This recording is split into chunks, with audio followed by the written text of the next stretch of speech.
Halo, assalamualaikum warahmatullahi wabarakatuh.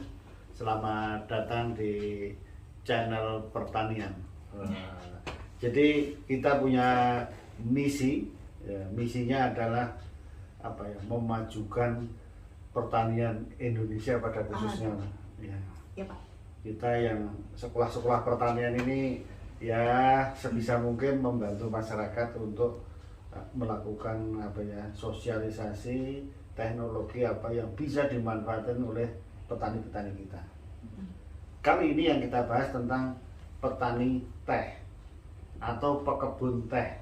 Ya, salah satu yang sering ditanyakan para pekebun adalah pemupukan. Ya. Sehingga pertanian itu identik dengan pemupukan.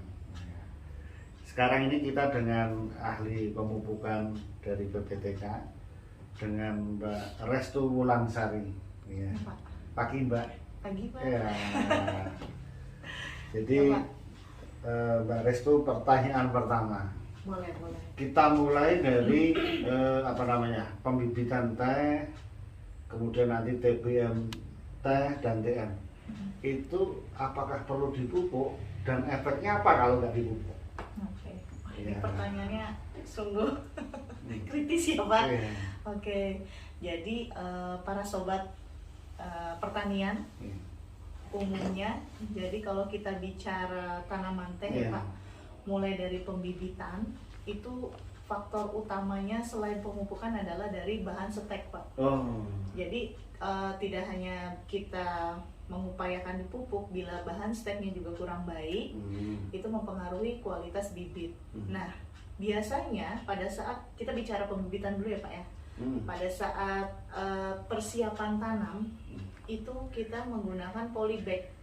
Jadi menggunakan media tanamnya dua Pak. Apa itu? Topsoil dan subsoil. Nah, kenapa itu sepertiga 2/3? Jadi si subsoil atau tanah liat ya, tanah merah biasa kami sebut, itu di bagian bawah 2/3-nya, sepertiganya si topsoil, lapisan atas. Nah, biasanya di situ kita ada preparasi mungkin seperti fumigasi ya, menggunakan untuk pembasmi jamur, bakteri yang mengurangi dari si tanah media itu. Kedua, ketika proses pembibitan itu 4 bulan masih disungkup Pak. Gitu. Jadi belum ada treatment pemupukan apapun. Nah, ketika adaptasi berangsur-angsur buka tutup itu ya 1 bulan, 2 bulan, dan kemudian dia dibuka sampai siap salur. Siap salur biasanya 12 bulan Pak. Setahun. Setahun. Yang biasa dilakukan itu adalah pemupukan daun melalui daun. Melalui daun. Jadi baik pupuk apa itu? N atau pupuk? Dominannya sih memang urea ya, tapi itu diatur berdasarkan konsentrasinya. Itu di konsentrasi berapa? Konsentrasi paling minim itu mulai dari bertahap Pak, 0,5%, 1%, maksimum 2%. Nanti kalau terlalu terlalu pekat nanti gosong. Bahaya, betul. Nah, itu yang harus kita atur ya, karena kita melihat dan menurut saya disesuaikan kepada kondisi tanamannya.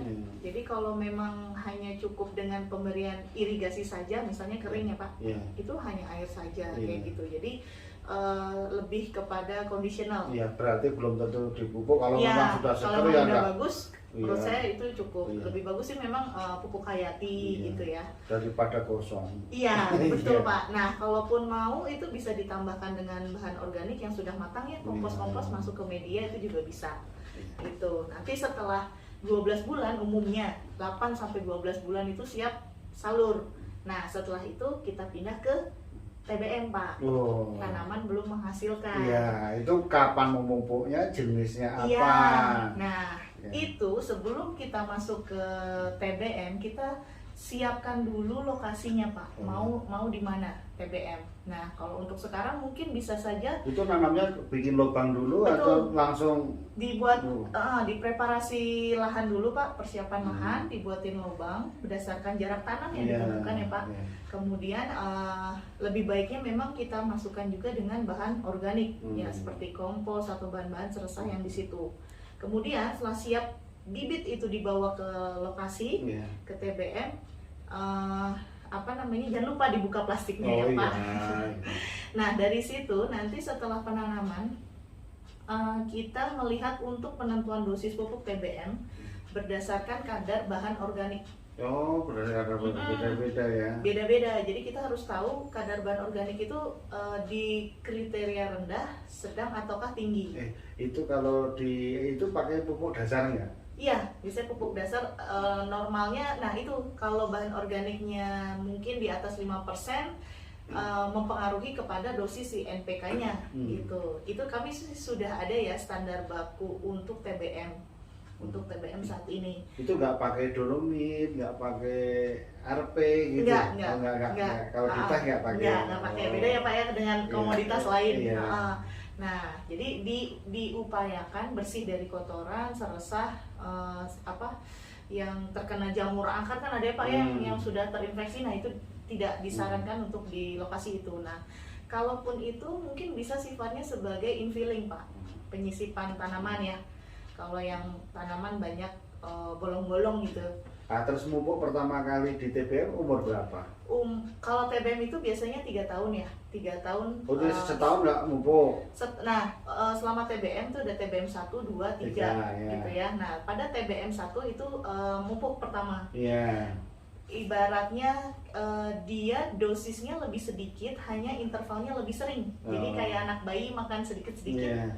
NPK-nya berapa itu? NPK-nya tergantung ke kondisi bahan organiknya. Kalau bahan organiknya tinggi, itu dia mungkin di kisaran 80 sampai 100 kg hektar per tahun. Nanti saya ada di buku juknis kami. Iya. Bisa dicek di situ. Ya itu NPK-nya NPK berapa komposisinya? Komposit itu majemuk. Kalau kita biasanya tunggal. Oh, tunggal. Iya. Jadi di tanaman teh ini memang bisa dilakukan menggunakan majemuk, namun juga tunggal. Nah, tunggal itu ya kelebihannya dia lebih pas, lebih tepat imbangannya. Itu dicampur atau ada urutannya? Dicampur. Dicampur. Nah, itu nanti dilihat juga nih waktu pemupukannya apakah masuk dalam musim kemarau tidak disarankan. Itu aplikasinya gimana Kak? Itu kan tanamannya ditabur aja Pak. Kan kalau untuk masih TBM ya, TBM itu bisa ditabur. Per satu tanaman berapa? Satu tanaman di ladikannya itu. Kira-kira? Mungkin sekitar kalau kita bagi per tanaman ya 2 gram kurang ya. 2 graman kita tabur, tapi lebih baiknya itu ditutup lagi. Karena khawatir kalau TBM ini kan masih bayi ya Pak. Khawatir si perakarannya itu akan naik ke atas dan pertumbuhannya kurang baik. Itu lebih baik ditutup dan mencegah. Itu udah ada takarannya ya, nanti satu tanaman terus tutup. Iya, itu nanti tapi kan banyak sekali tanamannya itu. Nah, itu nanti disesuaikan dengan jumlah tanaman Pak memang. Gitu. Nah, untuk sekarang kita yang perkebunan teh saat ini memang pada fase TM lah Pak. Hampir 90% itu udah masuk tanaman menghasilkan gitu. Kalau pun mau fase TBM itu mungkin biasanya ada pembukaan lahan gitu ya, ada penyisipan, nah nggak terlalu banyak proporsinya gitu. Itu untuk si TBM Pak. Iya, maksudnya TBM kan pupuk, ya kan tahun pertama, tahun kedua pupuk lagi, tahun ketiga itu bisa aplikasi. Tapi dosis umumnya berapa? Dosis umumnya mungkin nggak nyampe 100-an. 100 kg per hektar total. Betul. Dan itu nanti nggak boleh kalau ditabur gitu, nggak boleh. Tidak disarankan Pak, karena dia akan mudah menguap ya. Kalau untuk teh masih, apalagi TBM masih terbuka Pak tajuknya gitu. Nah, beda cerita kalau kita sudah masuk pada fase tanaman menghasilkan TM. Setelah fase TBM itu kita masuk TM nih. Nah, TM ini artinya sudah bisa diproduksi ya Pak, sudah bisa diambil pucuk-pucuknya. Nah, itu pada umumnya kalau bicara jenis tanah teh dominan di perkebunan teh itu andisol Pak. Andisol mungkin sebagian ada insektisol atau ultisol di salah satu perkebunan Sumatera. Itu ada sedikit ultisol. Memang untuk yang suitable soil ya Pak, tanah teh serasi itu adalah andisol. Jadi termasuk di Jawa Barat itu ya. Jawa Barat, di Jawa Barat pun ada sebagian insektisol, cuman dominan 85% menurut saya adalah andisol. Nah, kelebihan dan kekurangannya memang andisol ini ya, dia dari Gunung Merapi. Jadi subur, dia membawa batuan-batuan. Gunung Merapi. Ya, gunung dari ini Pak. Gunung Berapi. Gunung Berapi. Oh, Gunung Merapi. Gunung Berapi di Jogja kan. Iya benar-benar Gunung Merapi. Nah, makanya kenapa perkebunan teh itu di dataran tinggi kebanyakannya, dan itu membawa material-material batuan ya yang subur. Nah, itulah terbentuknya tanah andisol. Namun ada di situ Pak ciri khas atau karakteristik yang perlu kita ketahui Pak. Untuk tanah andisol itu mempunyai fiksasi P, artinya P yang ada di tanah itu tidak bisa langsung diserap oleh tanaman.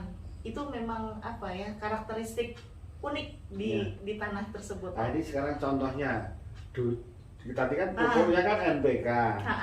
Jadi apa dikasih dosisnya berapa itu? Nah, kalau TM itu kembali lagi ke jenis tanah. Kalau andisol, kalau kita bicara andisol itu kan berarti mempunyai karakteristiknya Pak.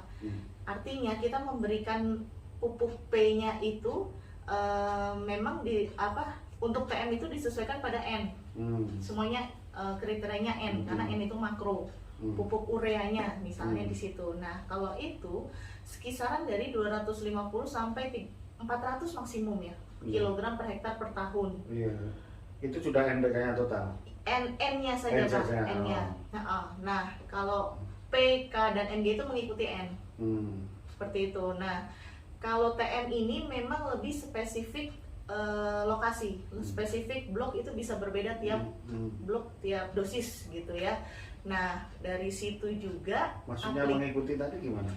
Mengikutinya misalnya kalau dulu ya kita bicara itu ada perbandingan 5:2:1 misalnya kayak gitu. Tapi kalau sekarang kita menentukan dosis pupuk berdasarkan spesifik lokasi kebun. Artinya kita mengambil sampel tanah dan daun itu memang berbeda tiap blok satu dengan yang lain, dan itu tidak bisa kita bakukan saja gitu. Itu pasti berbeda gitu. Nah, tapi kalau kita bicara standar baku itu pada kisaran 250 sampai 350 kilogram hektar per tahun N-nya. N apa ureanya? N Pak. Oh N, sudah N. Kalau urea nanti beda lagi jumlahnya. Betul. Tinggal kita konversikan. Nah, dari situ kita bisa mengkalkulasi berapa kali aplikasi yang akan diberikan Pak. Aplikasi pemupukan.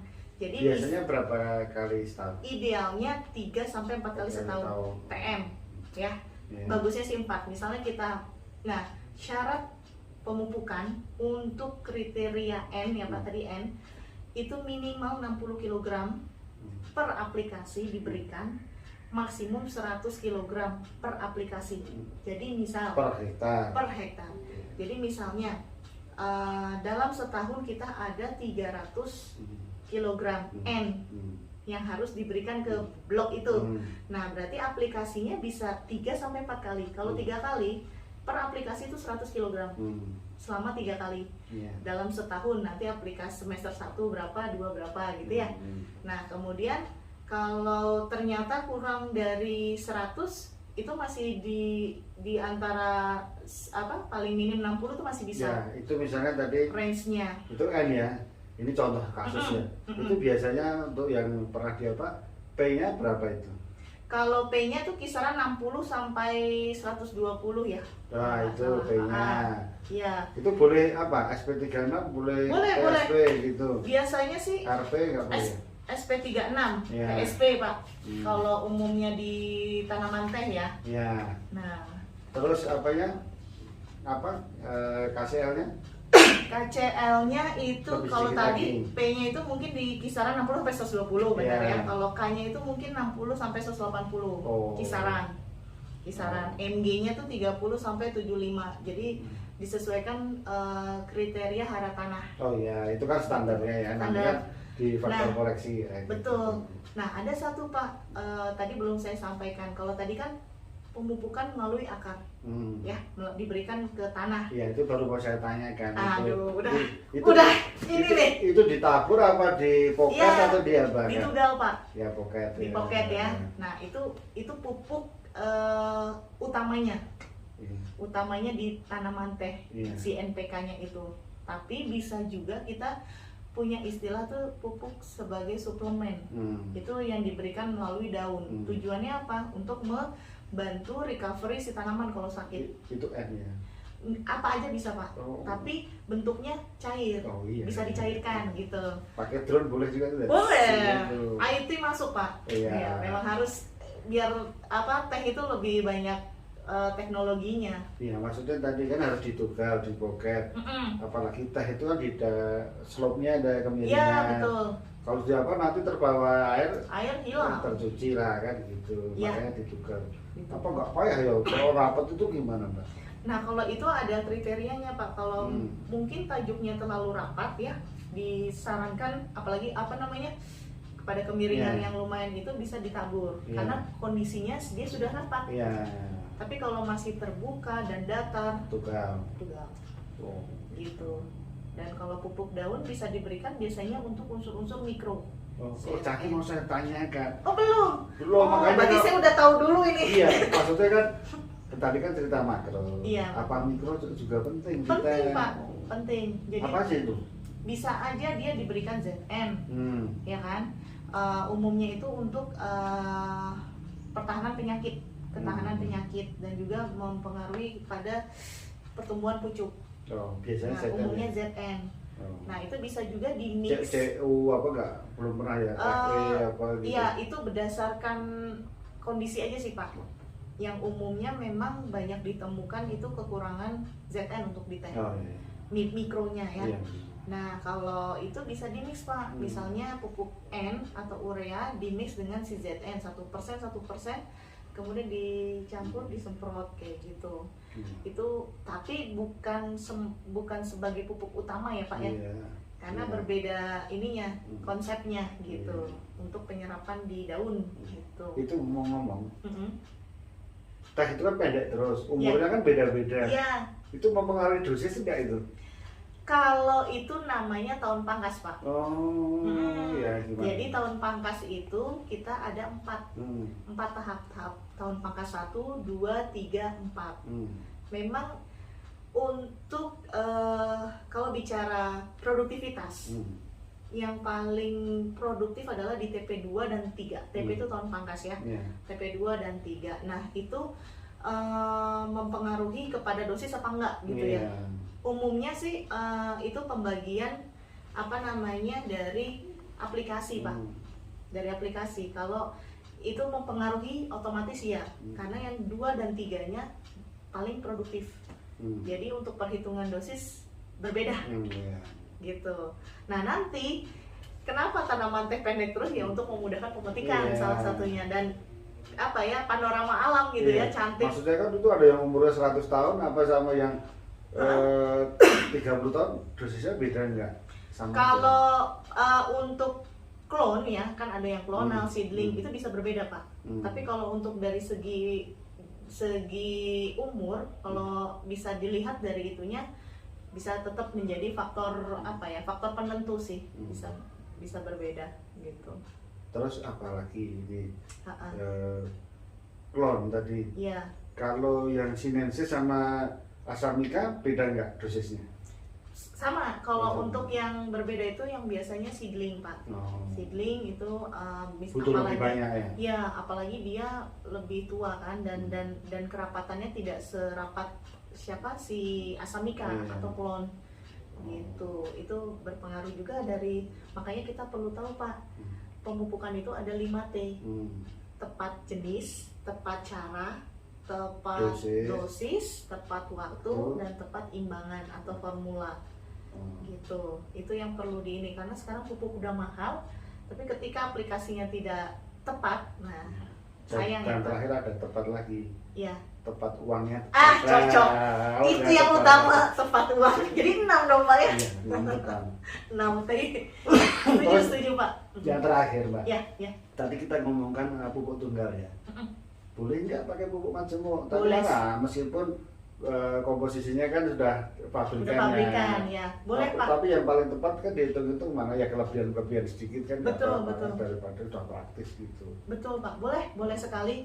Jadi itu nanti dosisnya disesuaikan. Kalau untuk rekomendasi itu disesuaikan pada kondisi atau kesehatan tanamannya, baik daun maupun tanah.